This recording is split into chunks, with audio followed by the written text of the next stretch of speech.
with his math. Would you mind give over your free period today to study with him because his tutor isn't here?" And the student said, "Sure, no problem." Sense of volunteerism, but with happiness. And that's quite special. The second thing that I wanted to highlight was a positive outlook.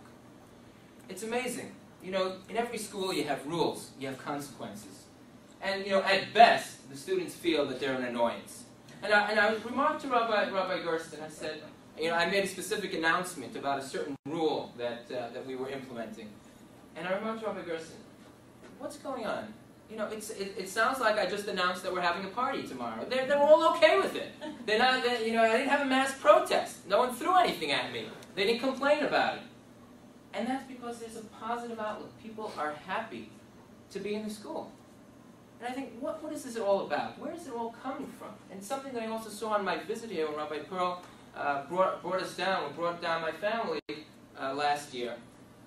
There is a sense that the administration, the teachers, the parents, and the students are on the same team. It's not two different teams. It's about being one family together. And I think that is so true about every aspect of the school. And why my wife and I and my two children are so happy to be a part of the school. So I'm speaking about my journey to Memphis, my journey from New York to the South, to Memphis. I'm asking everybody here not to make that journey from New York to Memphis. Just make the journey to the Feinstone Yeshiva of the South. You won't regret it.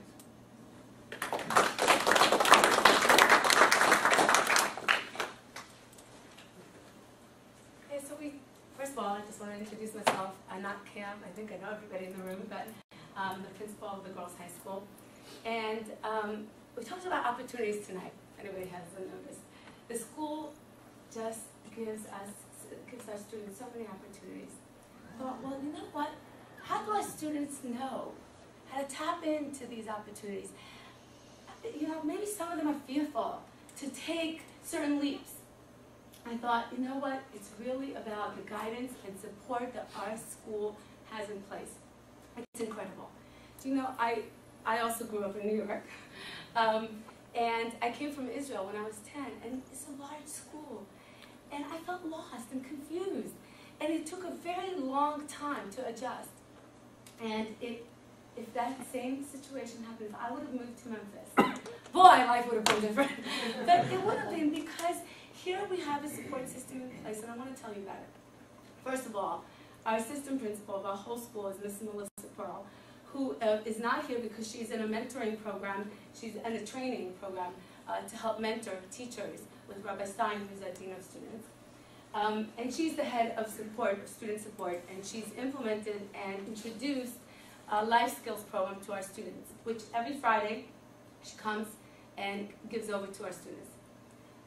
But when we talk about support and guidance, who's in the trenches with the kids, who is sitting there working with them, I have to say that there is an incredible resource teacher in our school, and that's Talia Tuna. She's incredible. First of all, she does college guidance.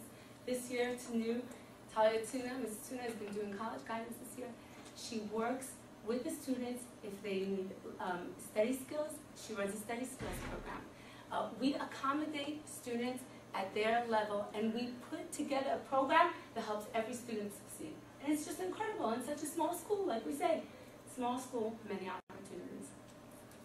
Also, we have Mrs. Barbara Rudinsky, who everybody, I hope, knows in Memphis, but is just an incredible woman. She's our guidance counselor. She's a licensed counselor, and she comes to the boys' high school, to the girls' high school, and sits with our students if they have any concerns, if they want to discuss anything with her, they can. The other thing that's so incredible that you've seen on the videos here, the student-teacher relationship. I really want everybody to applaud our staff that's sitting here. Incredible faculty. Where do you find teachers that at their lunch break, they set up meetings with the students to make sure that they don't fall through the cracks, and they understand it, and they have it clear in their head? There isn't a school like this.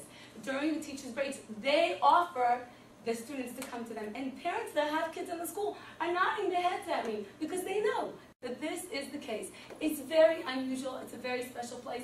I can tell you from my own kids, and Dr. Taven said this so beautifully, Dr. Stecker, sorry, she's my doctor, so, but she said it so beautifully, is that our kids, when they hear, they're involved in everything, and, you know, and they're a big fish in a small sea. But you know what? I know it from my kids too.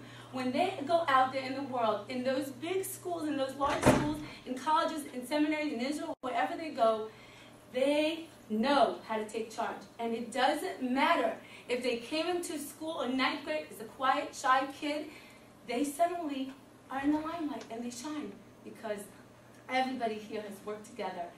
Administration, teachers, parents, like Rabbi Lebeski said, he hit on it so quickly, and students together as one team to help our children succeed in any area, in any subject, in any place. And I am really proud to be part of this school and working with you. Thank you. Thank you, Mrs. Camp. We are now going to open this up for... All right, got that signed up. Yeah. Do the students make their own schedules, or how does that work? You guys want to address that? Because I also I want to address both Amy and Julie. I just want you to know that we have a student that came to us from we've had students that have come from public school and really had no Judaic studies background, really, or very little, and we really helped them, and we had classes for them, and we found them at their level, and they were very comfortable here. Can we tell Mr. Siegler? Yeah, I'll make sure to tell them. Amy, it's a good question. What we do is the first week of school, first of all, before school ends in the spring, we sit down with our students and talk about the different options and talk about the classes that they need and what we will be offering. And if something comes up, like for example, a perfect example is Spanish 4 this year. We were not going to offer Spanish 4, but we had a group of students that really wanted Spanish 4, and we talked to them and we saw how serious they were, and we made it happen. Mrs. Mansbrook is teaching Spanish 4 to our students. So students, we talk about taking the initiative. Yeah, our students take the initiative, and because we have such a great rapport with them, they feel very comfortable, and that door is open, and their needs, have to be discussed. So yeah, we talk about options of courses in the springtime, and then we put together the program. We actually sent out a letter talking about different electives that they have to choose from as well in the springtime, and then they make their choices, and we put together a program. And also I have to say that the first 2 weeks of school, and I think this happens at every school, a lot of students switch out and make changes, and that's okay. And we help them do that. So thank you. Just to address Julie's question again, I think it's more for Julie to use in her PR. But there's really a transformative moment for me, a conversation that I had with a student in the boys' school, and we just got into talking. Let me just give you a little bit of background on the student. The family does not keep Shabbos, does not keep kashrus, and we just got into talking about his life in school and how he manages in school. And he said that he's grown up in the school, and he's made wonderful friends, and really feels such a part of the school and such a part of the family of the school, and he would never exchange it for anything. And what he told me after that was really what blew me away. He said, when I grow up and I get married and I have kids, I'm planning to send my kids to the school.